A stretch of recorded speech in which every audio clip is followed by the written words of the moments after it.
Hello investors, welcome to my channel. आज जिस company का हम बिजनेस एनालिसिस करने जा रहे हैं उसने Asian Paints, Berger Paint, Delhi airport, Reliance, Tata Motors, Grasim and Tata semiconductors जैसे बड़े क्लाइंट्स के लिए काम किया है। और मैनेजमेंट का कहना है कि वे आने वाले 4 सालों तक 20 to 25% से ग्रो करने वाले हैं और इसके पास इनके मार्केट कैप का 50% ऑर्डर बुक है। हम बात कर रहे हैं इंट्राग बिल्डिंग मटेरियल की, जो पीबी सेगमेंट की एक बड़ी प्लेयर है। But before going further in this video, एक स्टैंडर्ड डिस्क्लेमर है कि nothing in this video is by your cell recommendation. This video is only for education purpose. So let's begin the video.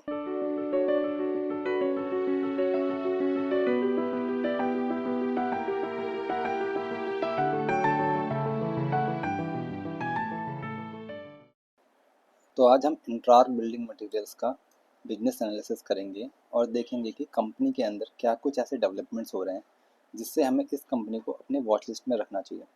तो company PB यानी pre engineered buildings के segment में India के अंदर second number की player है और इनके की प्रमोटर्स अरविंद नंदा और गौतम सूरी को पीबी इंडस्ट्री में 40 साल से भी अधिक का कंबाइंड एक्सपीरियंस है। इंट्राग ने 1990s में प्री इंजीनियर्ड बिल्डिंग का काम शुरू किया। उससे पहले वे मेटल सस्पेंडेड सीलिंग और रूफ एंड क्लैडिंग सिस्टम का काम करते थे। तो कंपनी ने 1996 में हुंडई मोटर्स के लिए सबसे बड़ा मेटल रूफिंग प्रोजेक्ट कंप्लीट किया और वे इंडिया के पहले ऐसे मैन्युफैक्चरर बने जो आईएसओ सर्टिफाइड थे। आगे बढ़ने से पहले समझते हैं कि what is pre engineered buildings. Pre engineered building यानी पीबी, जैसा कि हम पिक्चर पर देख सकते हैं, एक तरह की मॉडर्न कंस्ट्रक्शन है जिसमें बिल्डिंग्स के सारे पार्ट्स लाइक स्टील के कॉलम्स, बीम्स और वॉल्स को फैक्ट्री में कंप्यूटर डिज़ाइन के हिसाब से परफेक्टली कट और शेप दिया जाता है और फिर इनके पीसेस को ट्रक से साइट पर लाया जाता है जहां इन्हें असेंबल करके फिर बिल्डिंग को इरेक्ट किया जाता है। इस तरह की बिल्डिंग्स के एडवांटेज क्या होते हैं कि इससे इससे टाइम और पैसे की बचत होती है, प्लस बिल्डिंग भी स्ट्रांग होती है क्योंकि इसमें स्टील का यूज़ होता है। इस तरह की बिल्डिंग्स ज़्यादातर warehouses, factories, offices, commercial space और शेड्स के लिए यूज़ होती हैं। स्टील होने की वजह से इस तरह की बिल्डिंग टर्माइट्स या वेदर से भी सेफ रहती है और इसे बहुत ही लो मेंटेनेंस की ज़रूरत होती है। क्योंकि इस तरह की बिल्डिंग असेंबल करके तैयार की जाती है तो फ्यूचर में भी एक्सपेंशन करना हो तो वो भी बहुत आसानी से हो जाता है। What are the advantages between PB and traditional construction. तो नंबर 1 पे क्या है कि technical difficulties and shortage of labour. तो जैसे ट्रेडिशनल कंस्ट्रक्शन में क्या है कि टेक्निकल डिफिकल्टीज होती थी और वहाँ पे लेबर भी बहुत ज़्यादा यूज़ होते हैं। पर यहाँ पर क्या है कि सारा काम फैक्ट्री के अंदर होता है जहाँ पे ऐसे एनवायरनमेंट में काम किया जाता है जहाँ पे टेक्निकल डिफिकल्टीज नहीं आती और लेबर बहुत कम लेबर यूज़ होता है। To achieve economics of scale with improve manufacturing become more sustainable. So these type of buildings are more sustainable than traditional buildings because of the use of recyclable materials, so that it can reduce the carbon footprints. The third number पे क्या है कि fast construction. तो पीबीज are pre designed और factory में बनाए जाते हैं तो ऑन साइट काम जल्दी होता है कंपेयर टू ट्रेडिशनल कंस्ट्रक्शन। ये कॉस्ट इफेक्टिव भी होते हैं क्योंकि पीबी का मटेरियल डिज़ाइन और ऑप्टिमाइज्ड होता है तो ओवरऑल कॉस्ट कम लगता है और लेबर एंड कंस्ट्रक्शन टाइम भी बचता है। They are more durable than traditional construction क्योंकि इसमें हाई क्वालिटी स्टील का यूज़ होता है जो वेदर रेजिस्टेंट और लॉन्ग लास्टिंग होता है। These are flexible in design. PB को ज़रूरत के हिसाब से डिज़ाइन किया जा सकता है जैसे वेयर हाउस, फैक्ट्री और ऑफिस के लिए। इट नीड्स लो मेंटेनेंस कि स्टील स्ट्रक्चर को बार बार रिपेयर की ज़रूरत नहीं पड़ती तो मेंटेनेंस का खर्चा भी बहुत कम आता है। And these material are eco friendly. प्रीबी में रिसाइकलेबल मटेरियल्स का यूज़ होता है और कंस्ट्रक्शन वेस्ट भी बहुत कम होता है and easy to expand. Future में अगर एक्सपेंशन की ज़रूरत हो तो पीबी में एक्सपेंशन का काम बहुत आसानी से हो सकता है। According to company, pre engineered buildings is 4 legged animal. माने to make pre engineer building there are 4 stages। First stage is design engineering. ये पीबी का बहुत ही क्रिटिकल स्टेज है। इसमें इंट्राग के हाई क्वालिफाइड इंजीनियर्स, इसकी एक टीम होती है जो क्लाइंट के साथ मिलकर बिल्डिंग का डिज़ाइन बनाते हैं और कंपनी का मानना है कि बिना इस टीम के तो वे किसी को ऑफर भी नहीं दे सकते। Second is sales team. Sales team भी एक तरह से इंजीनियर्स ही होते हैं जो क्लाइंट्स के साथ क्लोजली काम करते हैं। इस टीम का काम बिल्डिंग्स का कॉन्सेप्ट फाइनलाइज करना, क्लाइंट्स को कन्विंस करना और डील क्लोज कराना है। कंपनी के अकॉर्डिंग अगर ये टीम नहीं हो तो प्रोजेक्ट स्टार्ट भी नहीं हो सकता है। Third is manufacturing. So Interarch अपने बिल्डिंग्स के लिए कोई भी रेडीमेड स्टील प्रोडक्ट नहीं खरीदता है। इंट्रार्क में सब कुछ इन हाउस बनाया जाता है, जैसे steel plates, coils, roofing and cladding system. इसकी manufacturing team bill of quantities बनाती है और फैक्ट्री में पूरी बिल्डिंग पीस में तैयार होती है, जिसे लास्ट में ट्रक में लोड करके साइट पर ले जाया जाता है।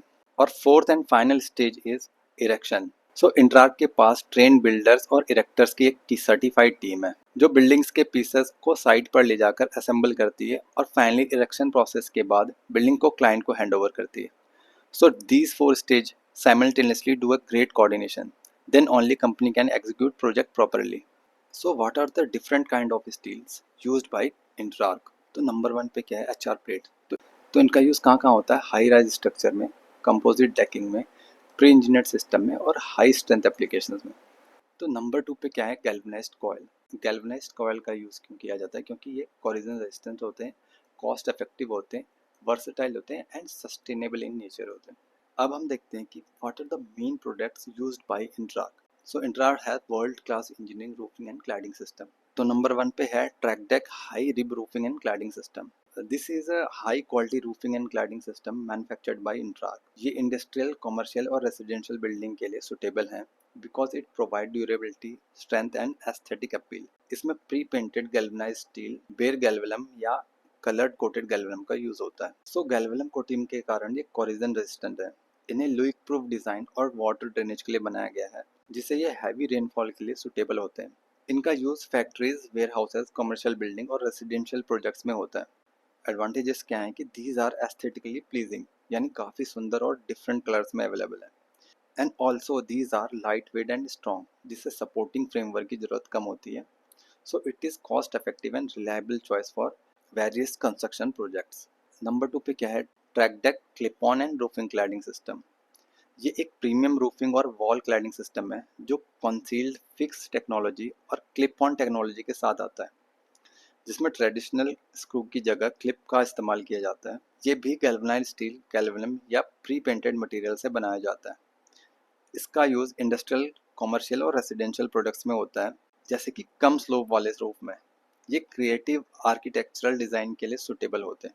नंबर थ्री, ट्रैकडेक स्टैंडिंग सीम SS2000 रूफिंग सिस्टम। ये एक कॉन्सील्ड फिक्स रूफिंग सिस्टम है जिसमें वर्टिकल सीम से वाटर टाइट सील और मॉडर्न स्लीक को लुक मिलता है। इसका use factories, warehouses, commercial complexes और मॉडर्न रेसिडेंशियल प्रोडक्ट्स जहां प्रीमियम फिनिश और वेदर रेजिस्टेंट की ज़रूरत होती है, वहाँ किया जाता है। Now the main is track metal ceiling. तो इसमें कंपनी की एक्सपर्टीज़ है और ये काम ये पिछले 40 सालों से कर रहे हैं। ये सीलिंग रिसाइक्लेबल और एनवायरमेंटल फ्रेंडली है। ये मेटल सीलिंग मॉइस्चर रेजिस्टेंस होते हैं और इन्हें इस तरह से डिज़ाइन किया गया है कि इनमें बैक्टीरिया और फंगस भी नहीं लग सकते। इसका basically use offices, commercial buildings, transportation hubs, hospitals और एयरपोर्ट में होता है। फॉर एग्जांपल, दिल्ली के इंदिरा गांधी एयरपोर्ट के टर्मिनल 3 में इनका यूज़ हुआ है because of their corrosion resistant nature and ability to withstand high humidity. So the next is Interarch wall framing system, जो कि इंट्रार्क लाइट के नाम से अवेलेबल है। ये इनका state of the art solution है for industrial buildings. So this system is use for swift and efficient assembly. ये स्टील स्ट्रक्चर्स बहुत हल्के होते हैं and also provide protection against earthquake and termite. इस स्ट्रक्चर की मदद से कोई भी शेप या डिज़ाइन बना सकते हैं, चाहे मॉडर्न रेस्टोरेंट हो या मल्टी स्टोरी बिल्डिंग्स। ये स्ट्रक्चर्स काफ़ी वर्सेटाइल हैं और ऑलमोस्ट हर जगह यूज़ हो सकते हैं, like residential, commercial, high rise buildings, hotels and restaurant. For example, Interarch ने दिल्ली में इस स्ट्रक्चर की मदद से एक रेस्टोरेंट बनाया है जो 3 महीने में कंप्लीट हुआ और ये ग्लास पैकेट सिस्टम के साथ अवेलेबल है। So metal ceiling and roofing, PB steel structures and high gauge framing systems are the main products and materials sold by Intrark. So recently एक बहुत अच्छा इवेंट क्या हुआ है कि इंट्रार्क बिल्डिंग मटेरियल और Jindal steel and power limited के बीच एक स्ट्रैटेजिक पार्टनरशिप हुई है। और यह कोई कमर्शियल पार्टनरशिप नहीं है। इस पार्टनरशिप के अंडर दोनों कंपनीज एक दूसरे की एक्सपर्टीज यूज करके स्टील प्रोडक्शन और इसके यूजेस को बढ़ावा देंगी for a certain kind of buildings which are not popular in steel, like high rise buildings, data centres and heavy steel structures. तो यहाँ इंट्रार्क और जेएसपीएल क्या चाहते हैं कि स्टील को मॉडर्न कंस्ट्रक्शन में ज़्यादा से ज़्यादा यूज़ किया जाए क्योंकि ये फास्ट, स्ट्रॉन्ग, फ्लेक्सिबल और सस्टेनेबल होते हैं। इससे बिल्डिंग्स जल्दी बन सकते हैं और एनवायरनमेंट को भी ज़्यादा नुकसान नहीं होता।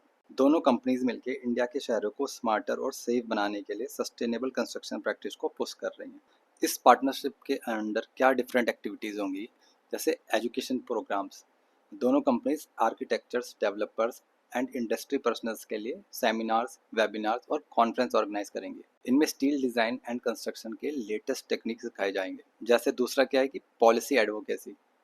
तो पॉलिसी एडवोकेसी के अंडर दोनों कंपनीज गवर्नमेंट एजेंसीज के साथ काम करेंगी ताकि स्टील बेस्ड कंस्ट्रक्शन के लिए बेटर पॉलिसीज बनाई जा सकें। थर्ड क्या है कि प्रोजेक्ट्स। सो पार्टनरशिप के अंडर ऑलरेडी प्रोजेक्ट शुरू हो चुके हैं, जैसे micro chip semiconductor assembly plant and semiconductor assembly plant, जो हाई टेक इंडस्ट्री के लिए हैं। फोर्थ क्या है कि बिजनेस इम्पैक्ट। इंट्रार को इस पार्टनरशिप से आने वाले 12 से 18 महीने के अंदर 250 से 300 करोड़ के ऑर्डर मिलने की उम्मीद है। एंड नेक्स्ट है मार्केट ग्रोथ, और इस पार्टनरशिप से उनका मार्केट भी काफ़ी फास्ट ग्रो कर सकता है। So total order book as on January 31st, 2025 is 1305 crore. So company has diverse customer base like Seat, Exide Industries, Vallam Logistics, that is Indospace, Rocco Technical Installations, Siemens Limited and Tata, जहाँ से इन्हें 70% से अधिक repeat orders आते हैं। So orders in last 3 months stands at 405 crore. Basically big orders इन्हें last 3 months में कहाँ से आए हैं? So one is from Tata Products for their Tata Agratas, which is a lithium-ion battery plant to be set up in Gujarat. Second one is from Tata Products, that is Tata Semiconductors, और ये plant make in India for the world vision का हिस्सा है और global supply chain में India को की player बनाएगा। सो अकेले टाटा ग्रुप से इन्हें लास्ट 3 मंथ में 221 करोड़ के ऑर्डर मिले। Third one is from Hindalco industries, जो कि बिरला ग्रुप की एक कॉपर प्रोडक्शन की कंपनी है। सो what are the key growth drivers which are driving the growth of this company? So Interarch का फेज़ 1 एक्सपेंशन, जो कि अथिवरम आंध्र प्रदेश में होना था, कंप्लीट हो गया है और सितंबर 1 से इनॉग्रेट हो चुका है। और फेज़ 2 एक्सपेंशन, जो कि आंध्र प्रदेश और किच्चा उत्तराखंड में होना है, वो अंडरवे है। इसके Q1 फाइनेंशियल ईयर 26 में कंप्लीट हो जाने की उम्मीद है। आंध्रा का फेज़ 1 एक्सपेंशन लेटेस्ट टेक्नोलॉजी से इक्विप्ड है for manufacturing of pre engineered steel structures और मेटल रूफिंग सिस्टम, और ये हाई एफिशिएंसी और क्वालिटी स्टैंडर्ड्स के लिए डिज़ाइंड है। फेज़ 2 एक्सपेंशन कंप्लीट हो जाने के बाद यह कंपनी के प्रोडक्शन में 40,000 metric tonne per annum add करेगा। ऑलरेडी इनकी total install capacity 1,61,000 metric tonne per annum है, जो कि एक्सपेंशन के बाद बढ़कर 2 lakh metric tonne per annum हो जाएगी। सो रिसेंटली इन्होंने गुजरात में एक प्लॉट एक्वायर किया है for the greenfield expansion. Company का मानना है कि गुजरात और महाराष्ट्र की लोकेशन बहुत इंपॉर्टेंट होगी, क्योंकि यहाँ इकोनॉमिक एक्टिविटीज़ काफ़ी फास्ट हैं। मैनेजमेंट के अनुसार गुजरात की capacity 40,000 metric tonne per annum होगी और ये कंपनी में 500 करोड़ की रेवेन्यू ऐड करेगी। सो globally pre engineered steel buildings का मार्केट, जो कि 2019 में 15 टू 17 बिलियन यूएसडी था, बढ़कर 2023 में 21 बिलियन यूएसडी का हो गया विद अ कैगर ऑफ 8%।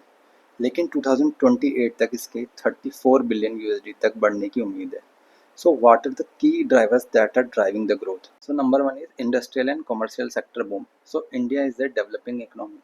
तो यहाँ पर इंडस्ट्रियल और कमर्शियल सेक्टर में अच्छी खासी ग्रोथ है, जो पीवी सेक्टर की ग्रोथ को अट्रैक्ट कर रही है। Investment in public infrastructure and urbanisation. India में अर्बन पॉपुलेशन तेजी से बढ़ रही है। एक डेटा के अनुसार 2030 तक 600 मिलियन लोग अर्बन एरियाज में रहेंगे। इससे residential, commercial and public infrastructure की डिमांड बढ़ रही है। पीबी इस डिमांड को क्विकली और एफिशिएंटली मीट कर सकते हैं। एग्जाम्पल के लिए टीयर 2 और टीयर 3 सिटीज़ में new housing and commercial complexes के लिए पीबी का यूज़ बढ़ रहा है। Next is increase awareness regarding green building. So India में ग्रीन बिल्डिंग से रिलेटेड अवेयरनेस और क्रेज बढ़ रहा है। पीबी में स्टील और रिसाइक्लेबल मटेरियल्स का यूज़ होता है, जो एनवायरनमेंट के लिए अच्छा है।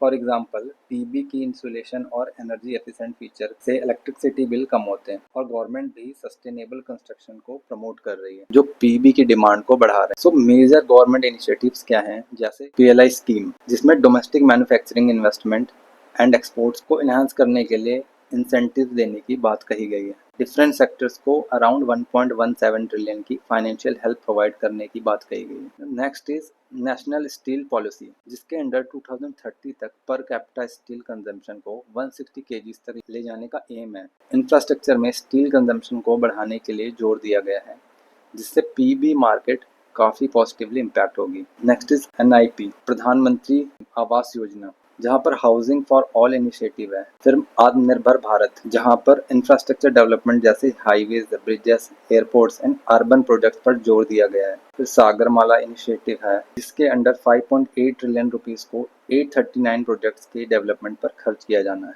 फिर भारतमाला परियोजना है, जहां पर 34,800 किलोमीटर के हाईवे बनाने का प्रोजेक्ट है। So all these government schemes are main growth drivers for Indian construction sector. So PB market का शेयर इंडिया में 2019 में 2 to 4% था, जो कि बढ़कर 2024 में 3 to 5% हो गया और इसके 2028 तक 5 to 7% तक बढ़ने की उम्मीद है। इंडिया में स्टील कंजम्पशन मेजर इकोनॉमीज में सबसे लोवेस्ट है, जहां पर स्टील कंजम्पशन चाइना में 628 केजी पर कैपिटा है और ऑन एन एवरेज वर्ल्ड में 219 केजी पर कैपिटा है। इंडिया में पर कैपिटा कंजम्पशन केवल 93 केजीज है।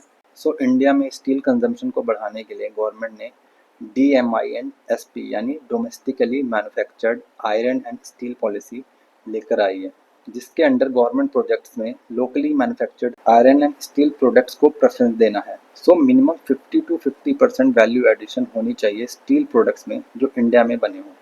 सो पॉलिसी का main M Indian steel industry को प्रोटेक्ट करना है। So now what are the key strengths of this company? Number one is market position and established brand. So Intrark का India के अंदर strong presence है in growing pre-engineered steel building industry. Second is significantly integrated manufacturing operations. ये in-house design और engineering, on-site project management और sales and marketing capabilities से backed है. Third is demonstrated track record. इंट्राक ने अपने प्रोजेक्ट्स को successfully complete करने का एक सॉलिड ट्रैक रिकॉर्ड बनाया है। यह उनके एक्सपीरियंस टीम और सिस्टम के स्ट्रेंथ को शो करता है। फॉर एग्जांपल, उन्होंने रिसेंटली ग्रासिम इंडस्ट्री के लिए एक लार्ज स्केल वेयरहाउस प्रोजेक्ट को सक्सेसफुली कंप्लीट किया, जो विद इन टाइम और एक्सपेक्टेड बजट के अंदर था। ये उनकी रिलायबिलिटी और एफिशिएंसी को दिखाता है। Fourth is experience and qualified promoters and management. तो इंट्राक के प्रमोटर्स एंड मैनेजमेंट को इंडस्ट्री में 40+ ईयर्स का एक्सपीरियंस है। उनके मैनेजिंग डायरेक्टर अरविंद नंदा ने इंग्लैंड से चार्टर्ड अकाउंटेंसी की है और गौतम सूरी, जो कि कंपनी में डायरेक्टर एंड CTO हैं, holds BTech mechanical degree from IIT Delhi. Fifth is diverse customer base and long lasting relationship. So Interarch ने इंडिया में लगभग हर बड़ी कंपनी के साथ काम किया है, like Tata, Reliance, Birla, Hyundai, Delhi airport, Asian Paints, Berger paints, जिसमें 70% क्लाइंट से इन्हें रिपीट ऑर्डर्स आते हैं, जो कि इनके strong and long term relationship को दिखाता है।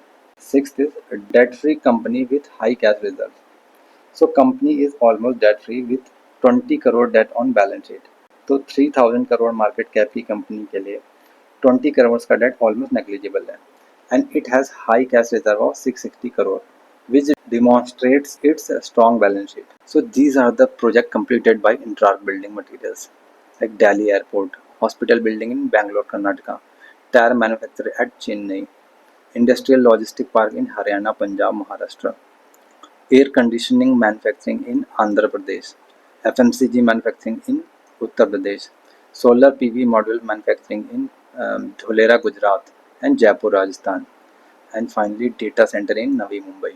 सो diverse customer base, long standing relationship. इनके की कस्टमर कौन कौन से हैं? एशियन पेंट्स हैं, आदित्य बिरला हैं, बर्जर पेंट्स हैं, एडवर्ब टेक्नोलॉजीज हैं, यूनिलीवर्स हैं। Now finally what are the risk for this company? Number 1 है रॉ मटेरियल कॉस्ट। तो स्टील पर हाई डिपेंडेंसी की वजह से ग्लोबल इवेंट या सप्लाई डिसरप्शन का खतरा है, जिसकी वजह से स्टील के प्राइसेस काफ़ी फ्लैक्चुएट हो सकते हैं। Second is dependence on limited suppliers. So Interarch अपने रॉ मटेरियल्स के लिए लिमिटेड सप्लायर्स पर डिपेंड करता है। अगर सप्लायर्स टाइम पर सप्लाई नहीं देते हैं या चले जाते हैं तो प्रोडक्शन इफेक्ट हो सकता है। Third is seasonal and cyclical industry. So Interarch की फाइनेंशियल रिजल्ट सीजनल वेरिएशन और इंडस्ट्री के सिक्लिकल नेचर पर डिपेंड करते हैं। मान लो किसी सीजन में डिमांड कम आए तो ये डायरेक्टली बहुत ही बैड इम्पैक्ट डाल सकते हैं इनकी बैलेंस शीट पर। Fourth is market and economy. So अगर इकोनॉमिकल डाउन ट्रेंड या केपेक्स प्लान में कमी हुई तो इनके रेवेन्यू काफ़ी इफेक्ट हो सकते हैं। And fifth is new IPO. So company last year he stock market में लिस्ट हुई है। सो कंपनी का एज सच कोई रिकॉर्ड नहीं है कि बियर या साइडवेज मार्केट में शेयर का प्राइस कहाँ तक सस्टेन करेगा। So these are the risk for this company. So guys ये था मेरा फंडामेंटल एनालिसिस इंट्राक बिल्डिंग मटेरियल्स के बारे में। आपको ये वीडियो कैसा लगा कमेंट्स में ज़रूर लिखिएगा। मैं दोबारा मिलूँगा ऐसे ही किसी वीडियो में, तब तक के लिए बाय बाय।